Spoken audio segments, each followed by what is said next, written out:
El deseado de todas las gentes. Capítulo 42. La tradición. Los escribas y fariseos, esperando ver a Jesús en la Pascua, le habían preparado una trampa. Pero Jesús, conociendo su propósito, se mantuvo ausente de esta reunión. Entonces llegaron a Jesús ciertos escribas y fariseos. Como él no fue a ellos, ellos acudieron a él. Por un tiempo había parecido que el pueblo de Galilea iba a recibir a Jesús y que quedaría quebrantado el poder de la jerarquía en aquella región. La misión de los 12, indicadora de la extensión de la obra de Cristo, al poner a los discípulos en conflicto más directo con los rabinos, había excitado de nuevo los celos de los dirigentes de Jerusalén.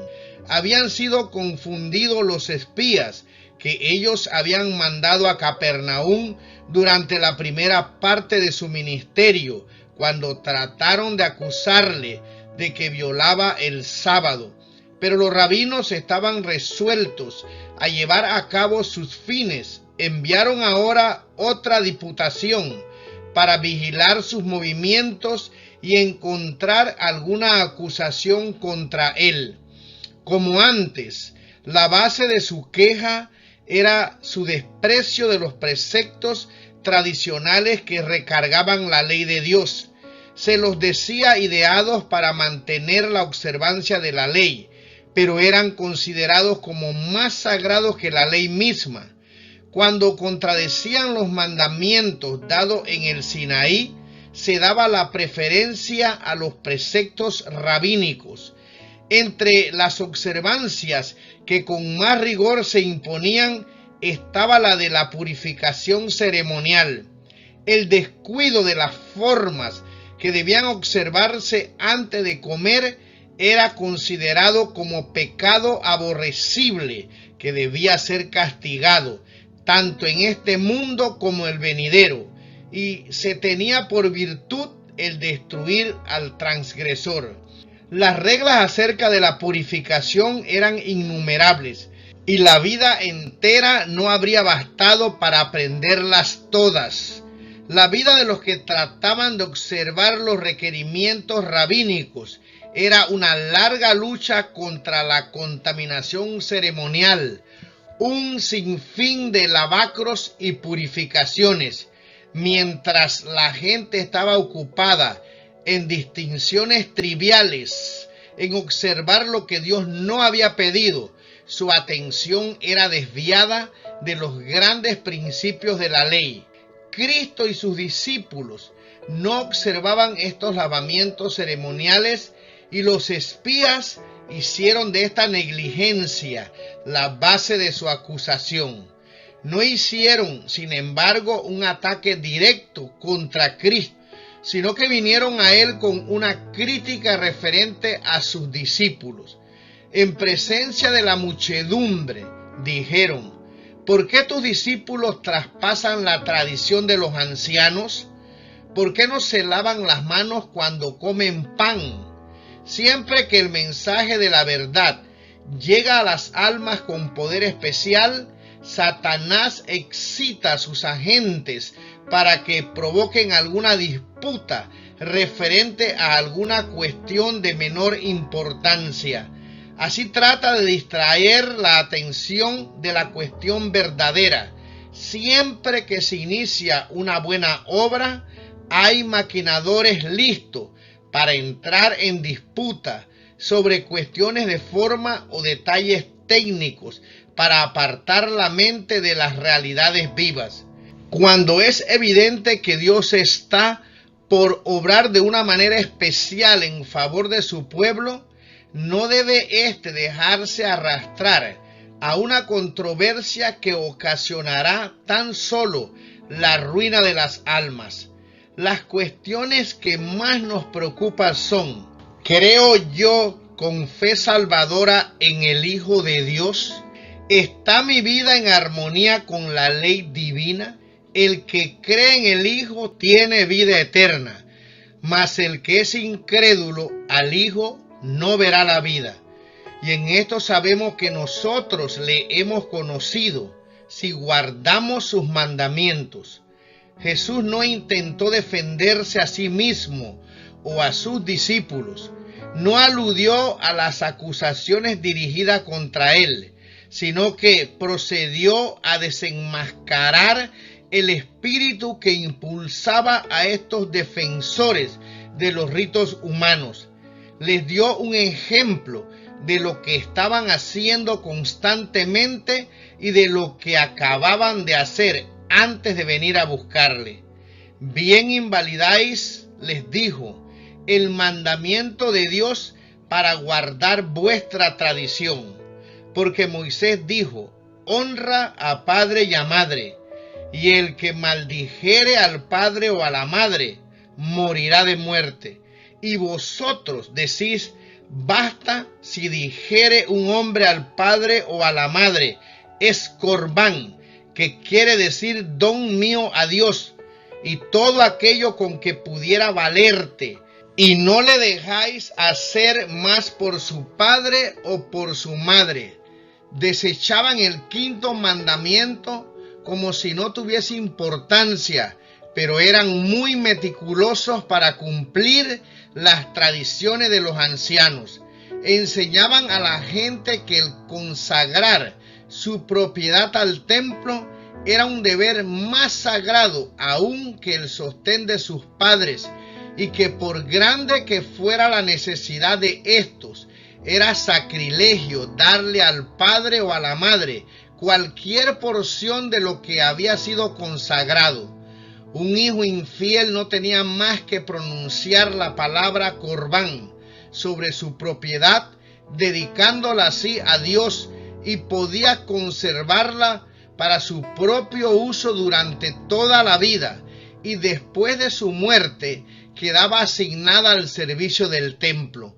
De esta manera quedaba libre tanto en su vida como en su muerte para deshonrar y defraudar a sus padres bajo el pretexto de una presunta devoción a Dios.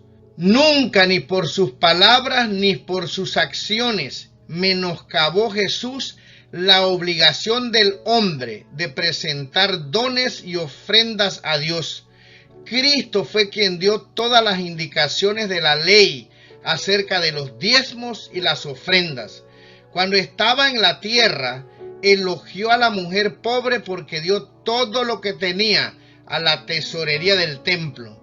Pero el celo por Dios que aparentaban los sacerdotes y rabinos era un simulacro que cubría su deseo de ensalzamiento propio. El pueblo era engañado por ellos. Llevaba pesadas cargas que Dios no le había impuesto. Aún los discípulos de Cristo no estaban completamente libres del yugo de los prejuicios heredados y la autoridad rabínica. Ahora, revelando el verdadero espíritu de los rabinos, Jesús trató de libertar de la servidumbre de la tradición a todos los que deseaban realmente servir a Dios. Hipócritas, dijo, dirigiéndose a los astutos espías, bien profetizó de vosotros Isaías, diciendo, este pueblo de labios me honra, mas su corazón lejos está de mí, mas en vano me honran enseñando doctrinas y mandamientos de hombres.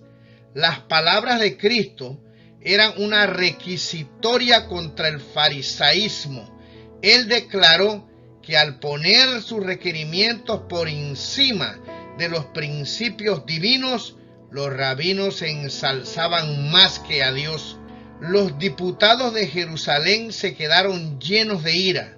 No pudieron acusar a Cristo como violador de la ley dada en el Sinaí, porque hablaba como quien la defendía contra sus tradiciones. Los grandes preceptos de la ley que él había presentado se destacaban en sorprendente contraste frente a las mezquinas reglas que los hombres habían ideado.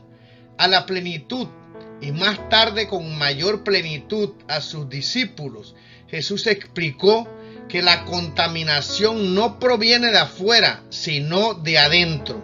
La pureza e impureza se refiere al alma, es la mala acción, la mala palabra, el mal pensamiento, la transgresión de la ley de Dios y no la negligencia de las ceremonias externas ordenadas por los hombres, lo que contamina a un hombre. Los discípulos notaron la ira de los espías al ver desenmascarada su falsa enseñanza. Vieron sus miradas airadas y oyeron las palabras de descontento y venganza que murmuraban. Olvidándose de cuán a menudo Cristo había dado pruebas de que leía el corazón como un libro abierto, le hablaron del efecto de sus palabras, esperando que él conciliaría a los enfurecidos magistrados. Dijeron a Jesús: ¿sabes que los fariseos, oyendo esta palabra, se ofendieron? Él contestó: toda planta que no plantó mi Padre Celestial será desarraigada. Las costumbres y tradiciones tan altamente apreciadas por los rabinos eran de este mundo, no del cielo. Por grande que fuese su autoridad sobre la gente, no podían soportar la prueba de Dios. Cada invención humana que haya sustituido los mandamientos de Dios resultará inútil en aquel día en que Dios traerá toda obra a juicio, el cual se hará sobre toda cosa oculta, buena o mala. La sustitución de los mandamientos de Dios por los preceptos de los hombres no ha cesado. Aún entre los cristianos se encuentran instituciones y costumbres que no tienen mejor fundamento que la tradición de los padres. Tales instituciones, al descansar sobre la sola autoridad humana, han suplantado a las de creación divina. Los hombres se aferran a sus tradiciones, reverencian sus costumbres y alimentan odio contra aquellos que tratan de mostrarles su error. En esta época, cuando se nos pide que llamemos la atención a los mandamientos de Dios y la fe de Jesús, vemos la misma enemistad que se manifestó en los días de Cristo.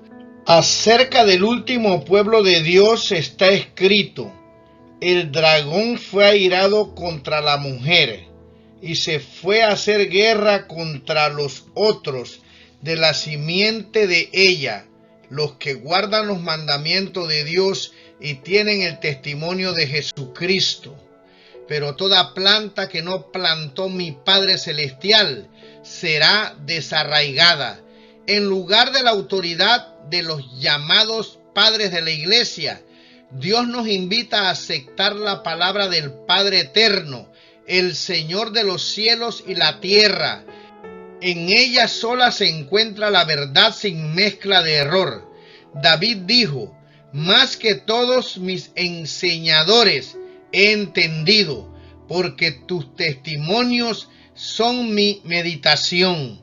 Más que los viejos he entendido, porque he guardado tus mandamientos. Todos aquellos que acepten la autoridad humana, las costumbres de la iglesia o las tradiciones de los padres, presten atención a la amonestación que encierran las palabras de Cristo.